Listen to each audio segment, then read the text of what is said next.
of Park Cities. If you would all rise and greet your fellow members.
And if you'll all return to your table.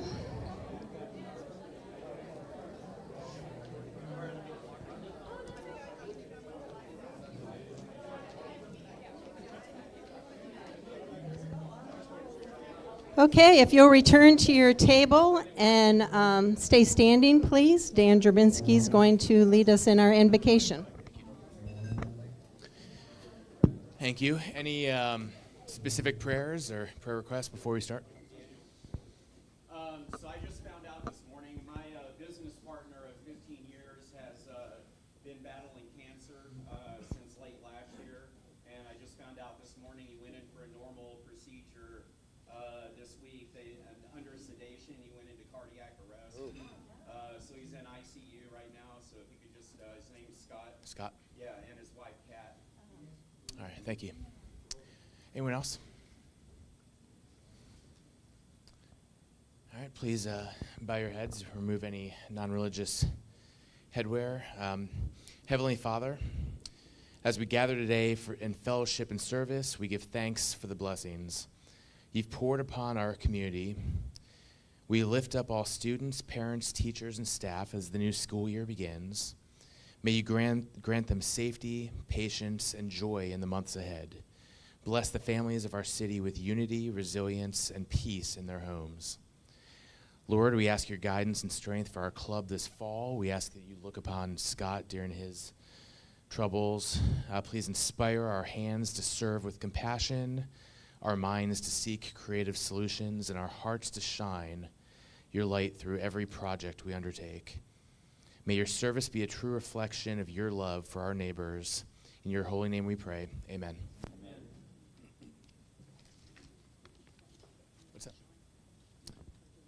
Yeah, I'm sorry. All right, please place your right hand on your chest. Repeat after me. I pledge allegiance to the flag of the United States of America and to the republic for which it stands, one nation, under God, indivisible, with liberty and justice for all. Please remain standing for the national anthem. Oh, say can you see by the dawn's early light what so proudly we hailed at the twilight's last gleaming, whose broad stripes and bright stars through the perilous fight o'er the ramparts we watched were so gallantly streaming, and the rocket's red glare, the bombs bursting in air, gave proof through the night that our flag was still there. Oh, say does that star-spangled banner yet wave o'er the land of the free and the home of the brave? Play ball.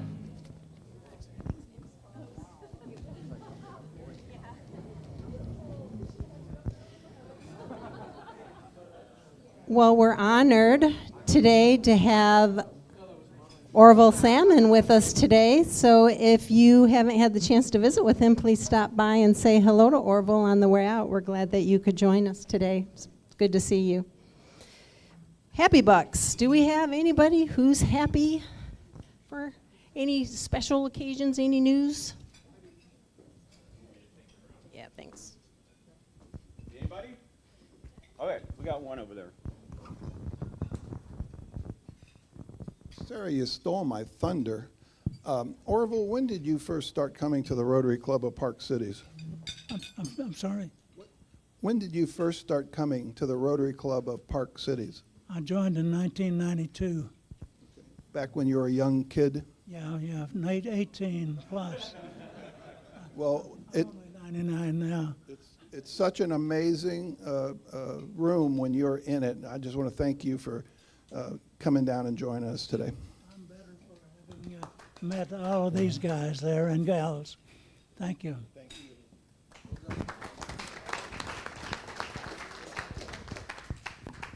I'm happy for the Chiefs and excited about going to the Chiefs-Cowboys game on Thanksgiving. It would be you saying that with me taking the Happy Bucks. Getting around. Niners. All right.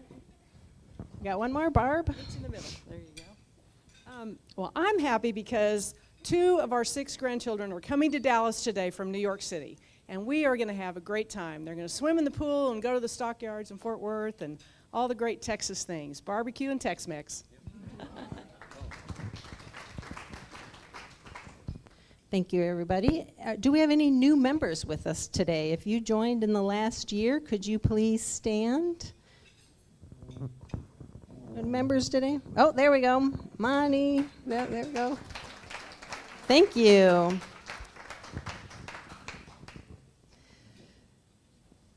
All right, and next, guest. Do we have any guests today? Please stand. I'm just going to pass the mic over. I'm so proud to bring 2 guests today. We'll start with KJ. Afternoon, everybody. KJ Clark. I am a member of the Frisco Rotary Club, formerly Salina Rotary Club, and I'm Teresa's guest today. I'm glad she invited me over. Thanks for being here. And it's a great honor and a privilege to introduce to you my very old and dear friend, but she's a world-renowned artist. Her name's Kiki, and I'll let you do the rest. Hello, everyone. I'm Kiki Winters. I'm happy to be here today and meet all you wonderful people. So I'm anxious to get to know some of you personally. And I have an art gallery in Plano, Texas called Sky Pony. And I'm an artist and art gallery owner. So thank you.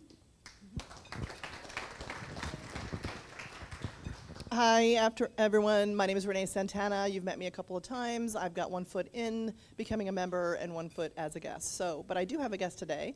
This is Ashley Zamberlin. She and I work together at the Dallas Observer, and she is a huge art and museum fan and wanted to come and hear our wonderful speaker today.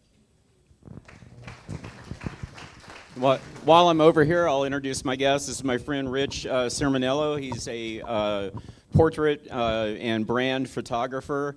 Just had my headshots done, and they look great, so appreciate his hard work. But he's a great photographer, has a very interesting background, including high fashion.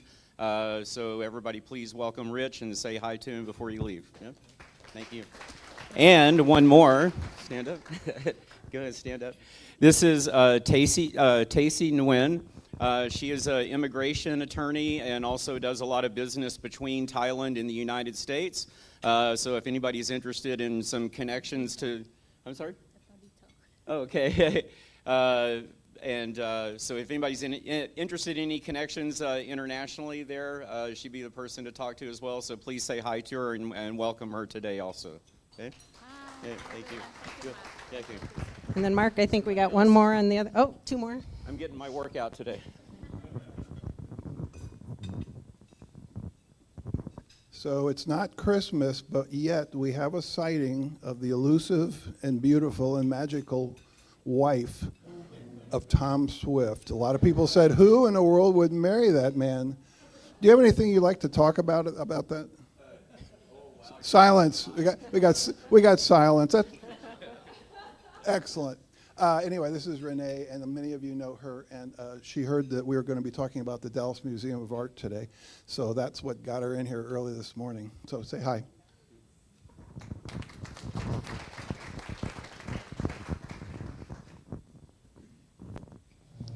I have with me today a Rotarian from Waxahachie, Texas, Michael Gutierrez there. How you doing? I'm the officer in Waxahachie, and I'm a member of I'm a Rotarian as well there in Waxahachie. So it's good to be here with y'all. Welcome. Anybody else? Well, thank you. We enjoy guests. Feel free to come anytime.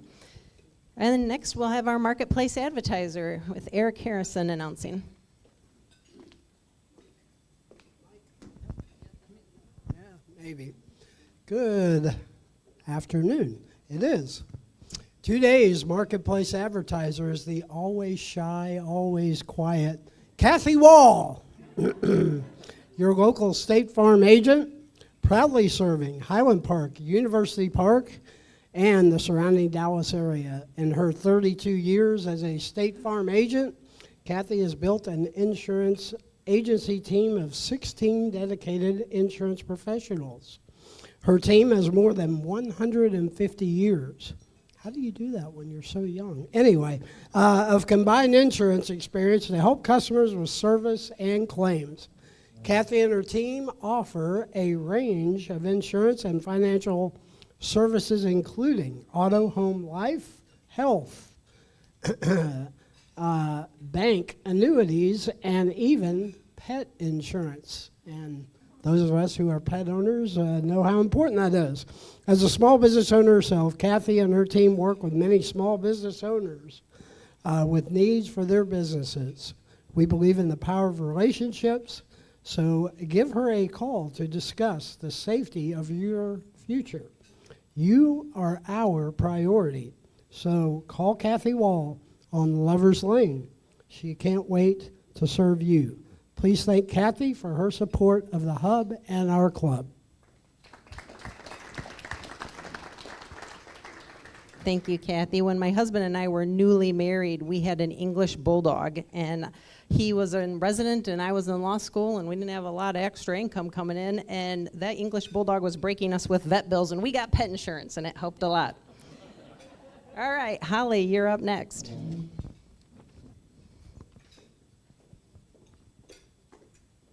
All right, well, it's almost the last Saturday in September, right?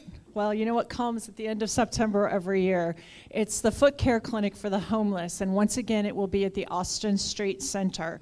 So it's very easy for us all to say, oh, well, that's great. We've got so many volunteers for that. No, we need you. We need you to come this year. If you haven't come down to the Austin Street Center for just 2 hours on your Saturday morning, September 27th, come down and experience a life-changing event. It really is a blessing to get outside of our own issues, our own family drama, and see what real drama is all about and what real needy in our community feel when we come down and generously take care of them with nurses providing a foot spa and a foot exam. We provide them with clean socks and a clean new pair of shoes. We provide them with a foot care packet, and we provide them with a little TLC. And it's a wonderfully enriching event, and we hope you can join us this year. With that said, we're also collecting items for the care packets, which in the past have always just been foot care packets. So we're going to continue to provide those, but we would like you to start bringing in to Rotary toiletries that we can add to them. The things that the Austin Street Shelter needs the most, and this will be in the newsletter as well, but any kind of over-the-counter cold medicines or Tylenol, any type of travel-size toiletries, including travel-size medication, over-the-counter cold meds and Tylenol, sandwich bags, razors, bars of soap, and laundry detergent. So if you can start thinking about that, on September 26th here at Rotary, we're going to pack our packages for the Foot Care Clinic here during Rotary. We're going to listen to a Austin Street Center individual do an informal presentation while we're packing the packets, so you can participate this year at Rotary on the 26th. But I highly encourage you to come the next day and hand out your packets yourself. It's a rewarding experience. Thanks. And remember, we're working towards a club-wide goal of 85% of us participating in at least one service project. So if you come on that Friday, you will be participating in a service project. And of course, we also want to see you there on Saturday. Right. All right. Next is Cleve Clinton with the exciting announcement regarding our Legacy of Leadership program. Thanks, Sarah. Y'all heard a bit from me last week. First, let me ask, who has been through the Legacy of Leadership program? Okay, y'all are now my ambassadors at the table, and keep your hands up for just a little while longer. Anybody with their hands still down or get fair game for y'all to talk to about what it's all about, because I don't have enough time, thank you, to describe it all. In part, we've done this for 6 years now, and this will be our 7th time to do it. We missed last year, wanting to kind of deepen our bench a bit, and in doing so, we also had the opportunity to redo some of our speakers. We had great speakers who were with us for 6 years. We're adding a couple of really, really good ones to the group as well this year. This year, we're going to be meeting, it would appear on Monday mornings. It's going to match up with a couple of really good possibilities of both interested folks who've got children in the mornings and also a new location, which will be a little bit more centrally located even to our club. Legacy of Leadership is a program that we do create small teams. The teams get together and interact, and they create teams themselves, and they learn about team building and team leadership within the club and within their community and really within their family as well. We will be meeting 8 sessions with 2 more sessions to be visiting with the capstone project and so forth. We're looking for seasoned, wizened, old members of our club who would be part of the, tenured members of our club who would be likely candidates to participate as well. So they may be getting a call. We would encourage them to attend. If you have any questions, the people that raise their hands, ask them any questions. I'm sure they could answer them all far better than I could. Thank you, Sarah.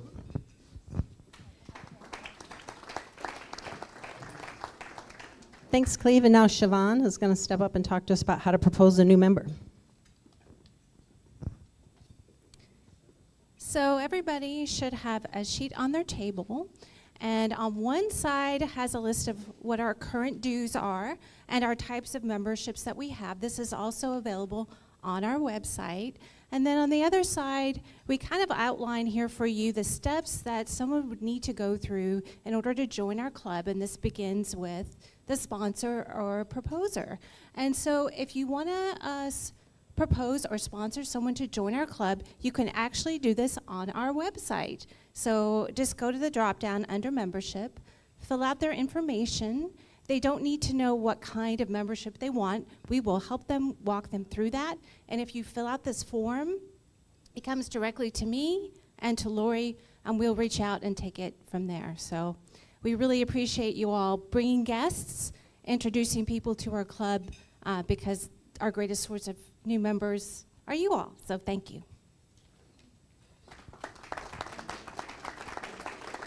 All right, now it's time for our raffle. So Kathy, if you have the raffle, if you will present the tickets to our speaker, Setareh, we would ask you to draw one ticket.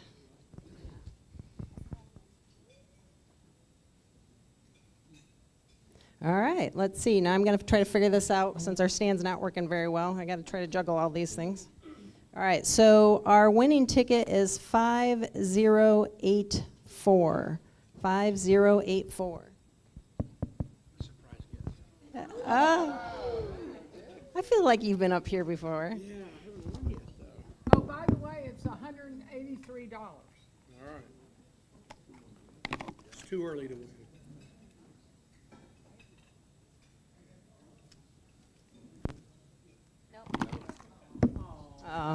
You get to keep he's going to put it in the happy bucks, the empty card. Thank you. Keep buying tickets. Eventually, there's always a winner. All right, so a couple of announcements. On Monday, August the 18th, we do have our regular monthly serving at the Ronald McDonald House. So they need volunteers, so go ahead and sign up. You can also reach out to Kathleen and let her know that you would be attending. And for those of you who enjoy the really hands-on projects, service projects that Rotary does, that's also a nice one because you get to interact with the families that you're help serving, and you also get to spend some time with your fellow Rotarians preparing a meal. Just a reminder, on August the 29th, there is no Friday meeting as we are observing Labor Day weekend. And then again, as Holly mentioned, Friday the 26th is our next service project, followed immediately the next day by the Austin Street Center project. And the chair of the day is Holly. Would you like to come up and do our introductions?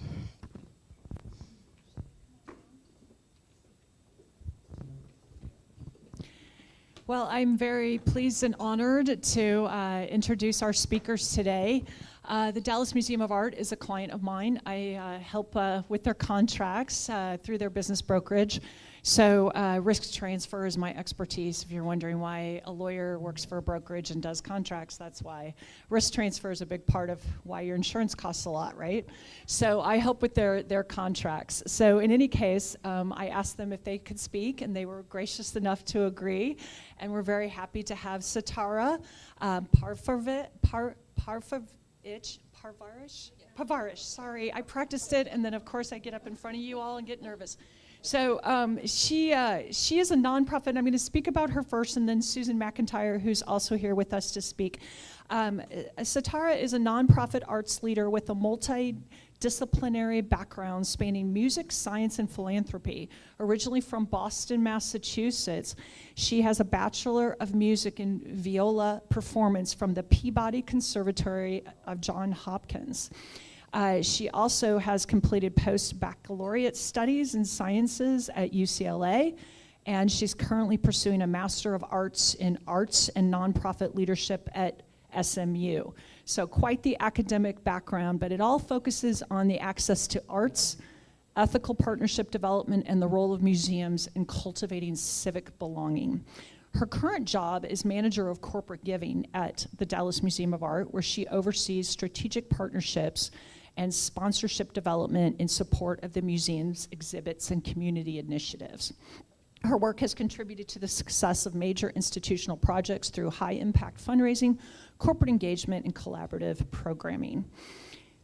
She's most passionate, and her professional practice has been guided towards the conviction of transformative cultural experiences that are made possible through visionary leadership and sustainable mission-driven collaboration. I love how beautifully that's written, so I had to read it word for word. In her free time, Setareh enjoys spending time with her husband David and their 3 small dogs, and they love traveling throughout the year and experimenting with new recipes in their home and kitchen. Now, Susan McIntyre gave us a very brief one, and I didn't have time to get her to elaborate, but she is the Senior Director of Major Gifts at the Dallas Museum of Art, and she has 2 decades of experience in fundraising in arts and culture sector, in that sector particularly. And she's very passionate about connecting communities through visual and performing arts. When she's not at the DMA, she's found traveling, singing, and oh my gosh, if you were at our table and heard her do the song just a little bit ago, the national anthem, sorry, it was beautifully done. I got chills. I was standing right next to her, and I'm like, we should have had her up there singing.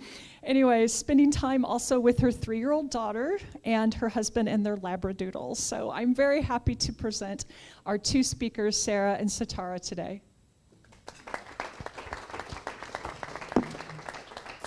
Thank you so much, Holly. Good afternoon, everyone. First, thank you so much for having us here today. My name is Setareh, and I serve as the manager of corporate giving at the Dallas Museum of Art, and I'm joined by Susan McIntyre, who is our senior director of major gifts. We're just really excited to share some of the incredible things happening at the DMA and just give you a glimpse into what's ahead for the museum. Let's get my clicker over here. There it is. The DMA is Dallas's premier cultural asset, and the museum has been part of the fabric of the city for over a century, and its history is truly a fascinating one. Started in 1903 as the Dallas Arts Association, with the earliest exhibitions held in the Dallas Public Library.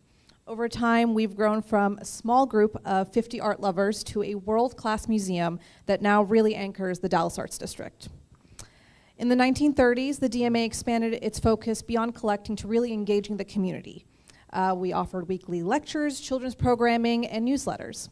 The museum moved into its first permanent home in 1936 in an Art Deco building at Fair Park, and later merged with the Dallas Museum of Contemporary Arts in the 1960s. And that merger really cemented its commitment to international contemporary art. In 1984, the museum moved into its current downtown building, which is owned by the city of Dallas, and became the Dallas Museum of Art that you all love and know today. The DMA is the only encyclopedic visual arts museum in all of North Texas, and for the past 12 years, it has been free for the public to enjoy. The collection spans over 5,000 years of history and includes more than 26,000 works, from ancient artifacts to contemporary masterpieces. The DMA also offers almost 2,000 programs every year, and they're all free or low cost so that everyone, regardless of age, background, or just, any sort of ability, can experience art. Since the museum went back to free general admission in 2013, it's welcomed over 6 million visitors. We have an incredible lineup of exhibitions through 2026, and we have some highlights that we're gonna talk about. Return to Infinity by Yayoi Kusama, open now through January 18th of 2026.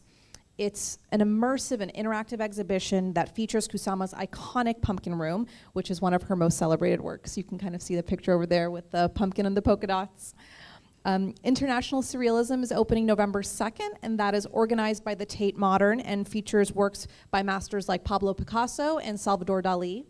One that we're very excited about is Constellation's Modern Contemporary Jewelry. That's opening November 9th, and it's a groundbreaking thematic exploration of contemporary jewelry with over 300 works from our collection. And then Fire and Inform, the art of Japanese metalwork, and that opens March 29th of 2026 in the spring, showcasing significant works from our Asian art collection, including the Dragon King of the Sea bronze sculpture grouping, recognized as the most significant Meiji bronze sculpture in North America.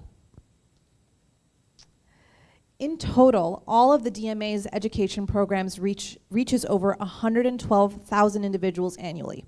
Specifically, the family, youth, and school programs reach over 25,000 young people each year through hands-on workshops, gallery tours, and outreach to schools across Dallas. We have programs like Go Van Go that take art directly into classrooms, while our middle school partnership program provides more in-depth engagement for students. The museum also has a robust community engagement and access program that serves more than 20,000 participants annually, and that includes people with disabilities, neurodivergent visitors, and also those living with Alzheimer's or dementia.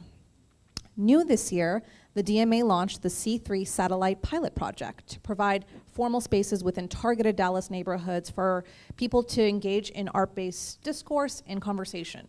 And it's modeled after the DMA's Center for Creative Connections, and the project brings the museum really into the community with specialized art crates that contain materials, activity supplies, tools, and display options. So that's always really special for us to have.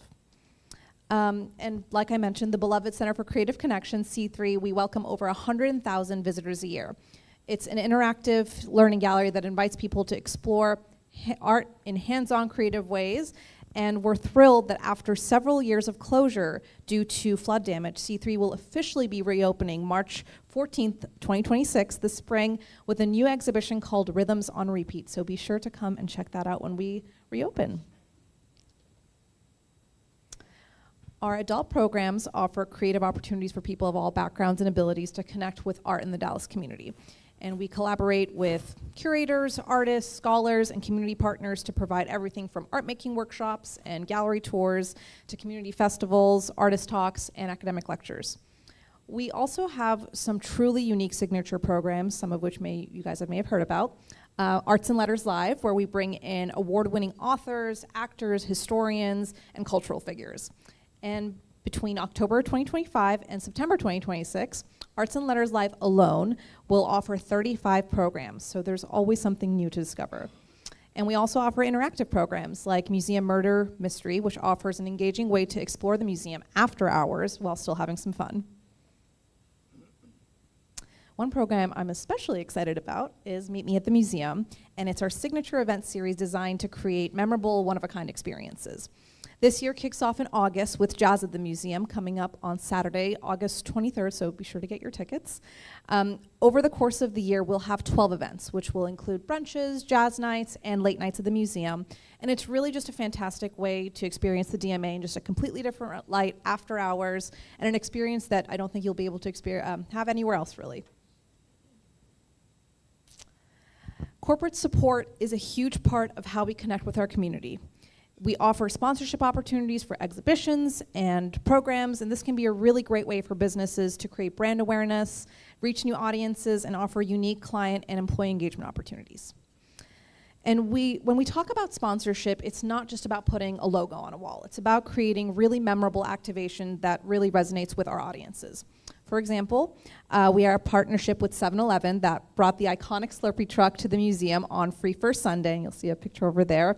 And it was really able to just offer a fun, unexpected treat to the thousands of visitors that we have on First Free Sundays.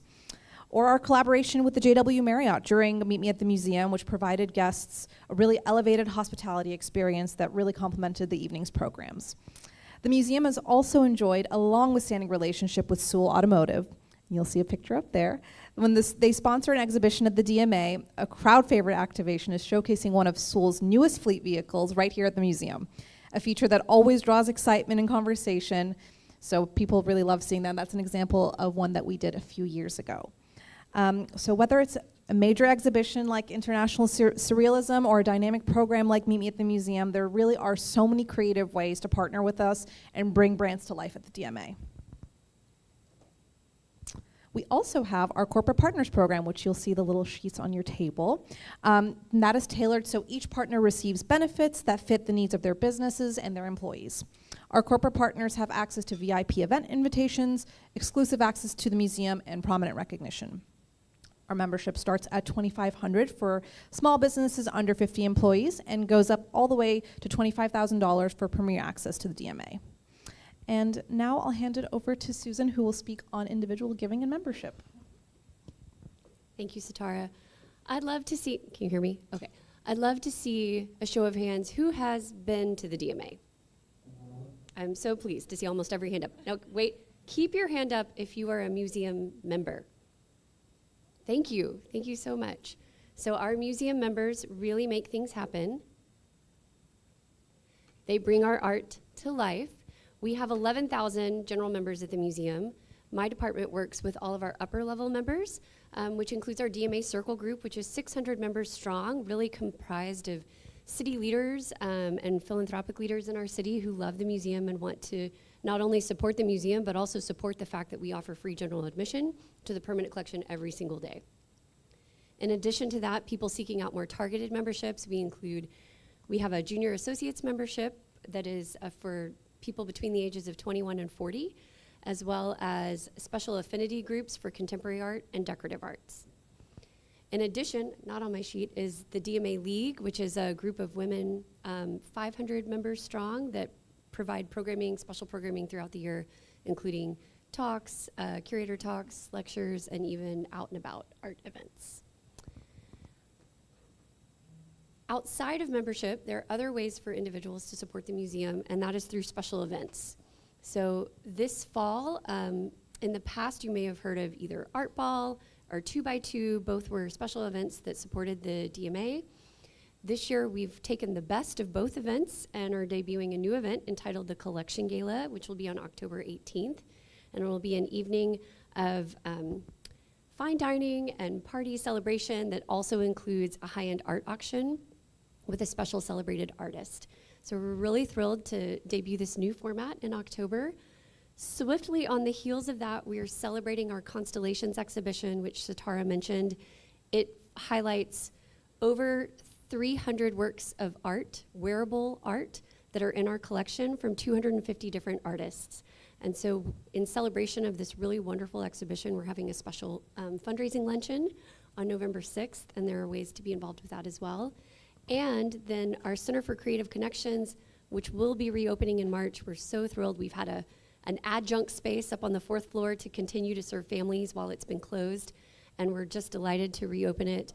And so we'll have a special sneak preview the first week of March for families that want to come and participate in really special activities and see the space before it opens to the public the week of spring break. And so now I think we're going to turn it over to you for questions you have about the museum. Any questions? Oh, okay.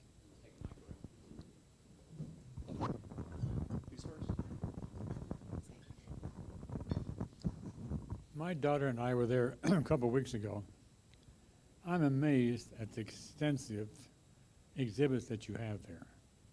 It takes a long time to walk through and see everything. It does. Wonderful it takes more than one visit. So how do you pick the 250 artists that you said that were in the Constellation? How were they chosen? So they are all part of the museum's collection. They are either part of our contemporary art and jewelry collection or promised gifts from members in the community that will be become part of the collection. We actually have 600 objects in the collection, and we chose 300 to be on display, but all 600 are listed in the beautiful catalog that was designed by an artist that will accompany the exhibition.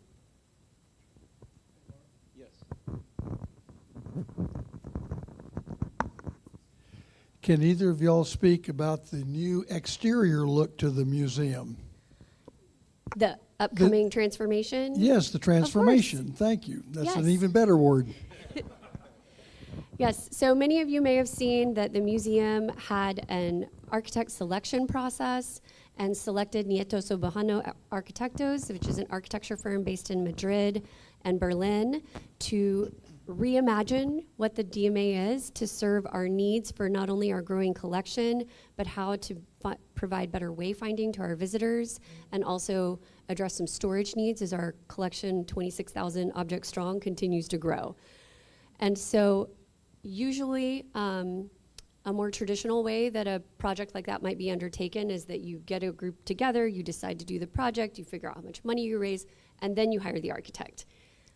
We did it a different way, and that we did a big competition so that we could see architects from around the world and what their vision for the museum might be. And then architect selection committee whittled that down to 5 finalists and then picked SIOBHAN. And so we're so thrilled. And then over the last 2 years, we've had special committees going through the nuts and bolts of the incredible master plan that they created. So the master plan is on view at the DMA in our focus gallery located off of the concourse, and you can see all the wonderful work that they've created and their vision, but then we were able to take that and really distill it into, well, what does that look like? What does that really translate to? How do we, and it includes building a 4th story on top of the museum. And so also a lot of work has been done, how do we make sure the building is strong enough to put more on top? Much like if you want to add, build on top of your garage, you have to make sure it's strong enough. So we have to make sure the building is strong enough to build. So there's been a lot of work done for that. And I think there's going to be some really exciting things to come down the line. Yeah. There's not a set public timeline. They've really been working through, I heard that they were 50% through kind of going through everything and making sure we've checked all of our engineering boxes to make sure that we would then be in a good place to move forward. Over here. Yeah, do you have a special fund for acquisitions? And Yes. does that get individualized, meaning that if there's a particular piece you want, you then send out a campaign?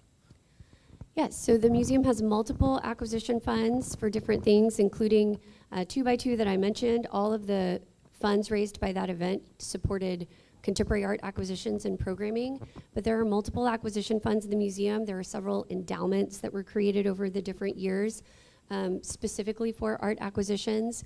Any art coming into the museum goes through a 3-point process, maybe 4. First, the curator decides if it is a piece that they are interested in adding to the collection.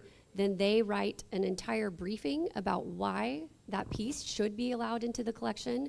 They meet with the chief curator and the director of the museum to approve internally that that work of art would come into the collection. Then the work of art goes to the Committee on Collections, which meets 3 times annually, and they vote on whether or not the work of art should come into the collection. And after the Committee on Collections is voted, then the Board of Directors votes to bring an artwork into the collection. So it is, someone will call, I handle planned giving for the museum, so I work a lot with legacy donors and legacy collection gifts as well. And someone will call and say, okay, we have this and we're ready to bring it to you. And I'm like, it doesn't, we're gonna need several months, if not sometimes up to a year. But often there might be a work that a curator is interested in bringing to collection and the funds don't exist, and maybe their gallery will go out to a group of people to raise the funds to buy the artwork for the museum. So there are special acquisition funds that work that way, and then more generic acquisition funds where someone says, I just want to support decorative arts acquisitions or general acquisitions. And we're very lucky to have so many wonderfully thoughtful people here in Dallas and beyond who want to help our collection continue to grow. Okay, over here, I have a real quick just trivia question. So I hadn't even thought about the amount of storage space that's needed for a museum. So what is the, like square footage wise of your entire building, like how much is public exhibition space versus private storage space for collection? That is an excellent question that I'm not sure I know the answer. I would guess probably 30% of our building is storage and office space. Oh, okay. We also have off-site storage. Okay. It's been a while since I last went to the museum. Do y'all still have the late night dinner events, and do you do any joint programs with the Nasher? Of course. So the museum is returning, as Setareh mentioned, late nights are coming back. They used to be every single month up to the pandemic, and then we, like many of our peers and colleagues, kind of dialed everything back, and we're thrilled to bring them back this year. There'll be 6 of them throughout the year, kind of every other month, starting in September. And I believe they are on the same night that the Nasher also stays open late, so that we're really encouraging people to come and take advantage of everything that the Arts District has to offer. Hi, I'm a member of the DMA and also a member of the League, and I want to mention to all the women here, primarily women, it is a fabulous thing, the League. You get to go to various lectures throughout the year. And being a member also, the free parking, which is now $20, is really a good thing to be a member of the DMA. But my question to you is there ever a tour of the vault, or is it just not interesting because it's all boxes and everything's wrapped up and you can't see the artwork? It is difficult to do tours of our storage area, both for security reasons and also number of people that can be in there, but that is a special offering we offer to donors at the $5,000 and up level. This is a question for either of you. Who is your favorite artist that you have in the collection or piece that you have in the collection, and why? I love this question. I have a top 10 of the art museum that I will take people on, but I would say two of our most iconic and unique pieces are the icebergs that's in the American Art Gallery. They have a fabulous acquisition story that goes with them. I was talking to someone, Harry Parker was the museum director at the time it was acquired. It is an incredible piece by Frederick Church, who was a landscape painter during the early 1900s. This piece was lost for years. Turns out it was in an orphanage in England, and it went up for auction in New York. And Harry Parker was in New York, and he saw Norma and, oh my gosh, I just blanked, Clark Hunt? That's not right. Yes, Clark. Okay, good. No, Norma and Lamar. Thank you. Norma and Lamar. Saw Norma and Lamar Hunt in a restaurant and said, "You have to go see this at Sotheby's. It's up for auction. You need to go see this painting. It's just incredible." And the painting sold at the auction, anonymous buyer. Then a couple of weeks later, Harry gets a call from Lamar. "Hey, I bought a painting. It's not big enough to fit in my house. Do you think the museum would want to show it for a little while on loan?" And Harry said, "Oh, what did you buy?" He bought the icebergs. So the icebergs was on view as a loan, and then Lamar and Norma decided to gift it to the museum. It was an incredible gift, but they wanted it to be anonymous for 40 years. So just about 5 to 7 years ago, we were able to formally recognize their incredible gift to the museum, because it is one of the most iconic pieces in our collection. And very special. Church only painted 7 of these large format landscapes, each with a different subject matter. And the icebergs is at the DMA, and it's so fabulous. I mean, like Susan said, it's so difficult to pick out of our massive collection a favorite, but I personally love our Impressionist collection. We have some beautiful works by Renoir, Van Gogh, and Cezanne that I love, so I really recommend you coming to check that out. I don't have one that's particularly my favorite. There is one piece, I don't know, I think it's an American art piece, and I don't know who the artist is, but if you come to the DMA and you go through our American art collection, there's 2 dogs frolicking in like a park or a forest, and they're very, very cute. And I love dogs, so I'm a big fan of that. But we also have wonderful contemporary pieces. We just, our post-war and contemporary galleries just recently opened up, and it is all works from our permanent collection. That space used to be where we would put rotating exhibitions, but now that is free and open to the public, and we have amazing works by Pollock and Rothko and Basquiat, so I really recommend coming to also visit us and see those works. This is a question about security. You had a little problem a while ago, but I'm interested, you have some very excellent paintings. Do you have backup fake copies of them all that you show now and then? We don't keep fakes at the museum. It kind of goes against our You policy. don't keep them, did you say? We don't keep any copies of artwork like that at So the the museum. answer is you don't have any, rather than you. We do have an incredibly talented team that on occasion, if someone is loaning us artwork for an exhibition, and they're really sad because it had like a place of pride above the mantelpiece, and we're like, what am I gonna do without my Monet for the next 6 months while it's at the museum? We will make a copy for them to keep in their home. Okay, interesting, but you don't keep one. We do not. And we never see a fake You as are opposed to the real thing when we visit. Correct. You are always seeing real art by Thank you. accredited artists. I was curious, you were mentioning a curator for each gallery or some sort of like structure. It'd be, I think, interesting for you to explain how the structure of the people that run the art museum, how that sets up. So the museum actually has about 256 employees. We have a $26 million budget.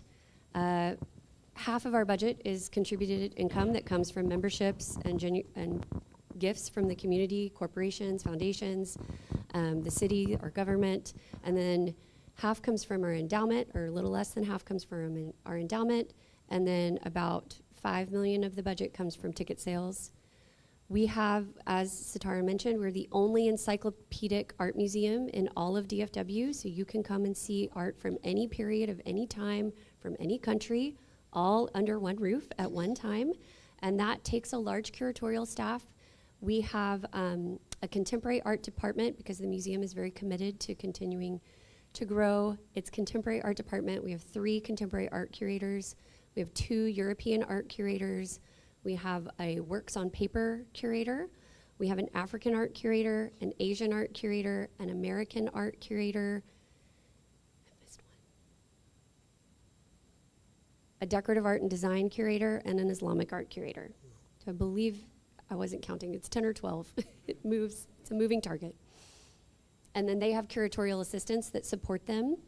And then through the largesse of the McDermott family, over many generations, we have an incredible internship program called the McDermott Interns, and over half of those interns are dedicated for the curatorial department. So every year from September to May, it provides a paid internship, and it's always been paid, a paid internship for usually students who are either, they've finished a master's program and they're considering getting a PhD program, and they come and they get to work with a dedicated curator on special projects and research projects throughout the year. Hi, I don't have a question, but I just want to thank you for the fashion exhibits that you continue to show at the museum.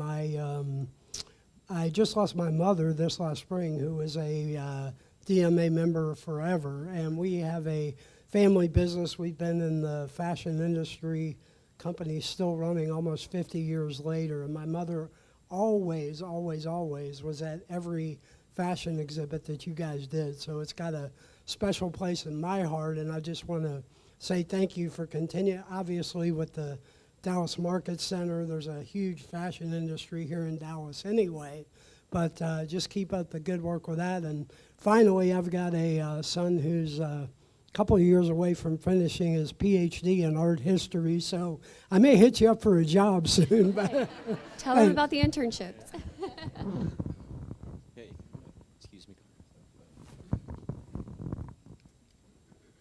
Thank you guys so much for coming. So in college, I did an internship with the CLEVE Museum of Art. And one of the things that I think I'll never forget is in 2015, we had to return a statue of Hunan to Cambodia.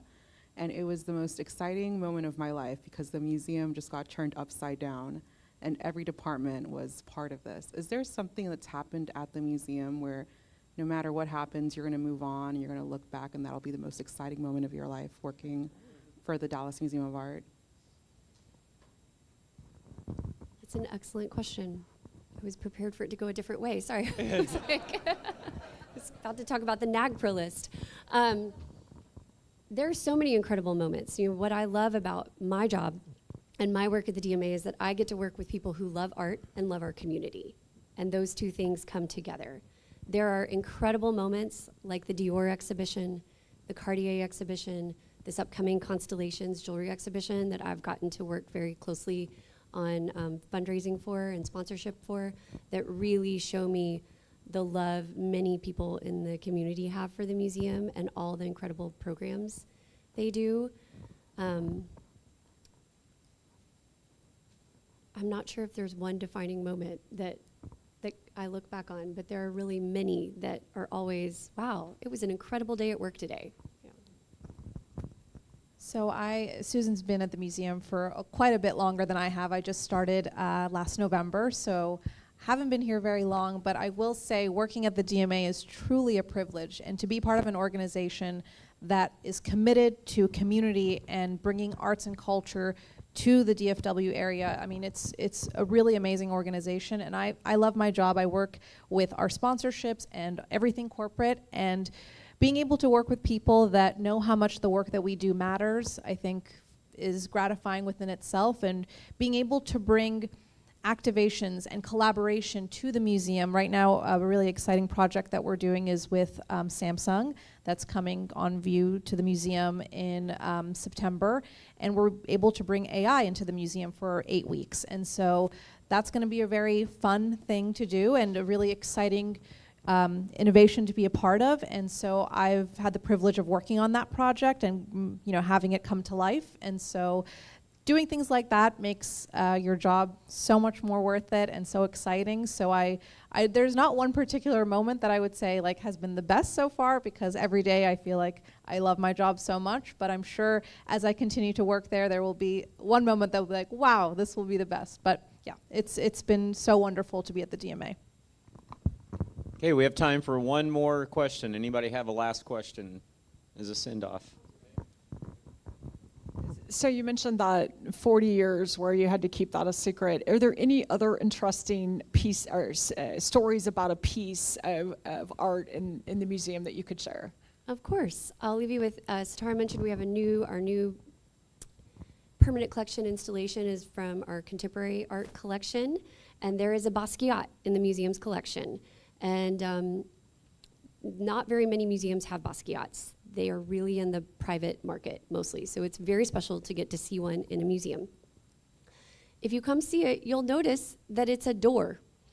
It's entitled Sam F. Basquiat was visiting Dallas. There are 2 collectors in Dallas that collected his works early on, and he was visiting them, and he was at a party, and he decided to paint a picture of Sam Feldman using Sam Feldman's door to his home, his apartment in Turtle Creek.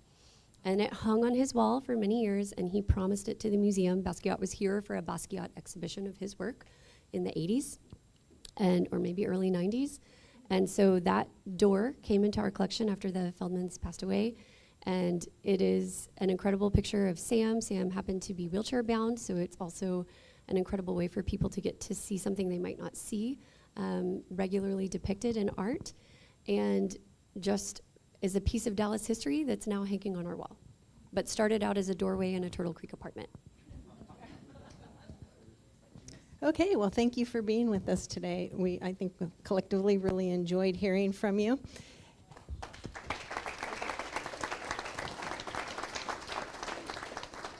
And Susan and Setareh, as a way of thanking our speakers, we place a book in a local elementary school. It's Jack Lowe Seniors Elementary School in your honor today. Thank you very much. And next week is Mark Rawlings, the Baker Hotel in Mineral Wells. So some of you may know that that's under renovation and has been for a while, and I think probably will be for another couple of years. Last time I heard, I think the budget was $110 million. So if you've ever drove into Mineral Wells, you see this big hulking structure, and everybody stares at it and thinks, what is going on with that? Well, the general contractor from that project will be here next week. So next is our 4-way test. Eric?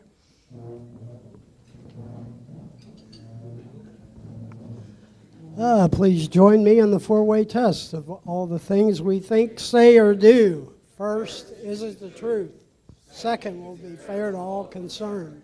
Third, will build goodwill and better friendships. Fourth, will be beneficial to all concerned.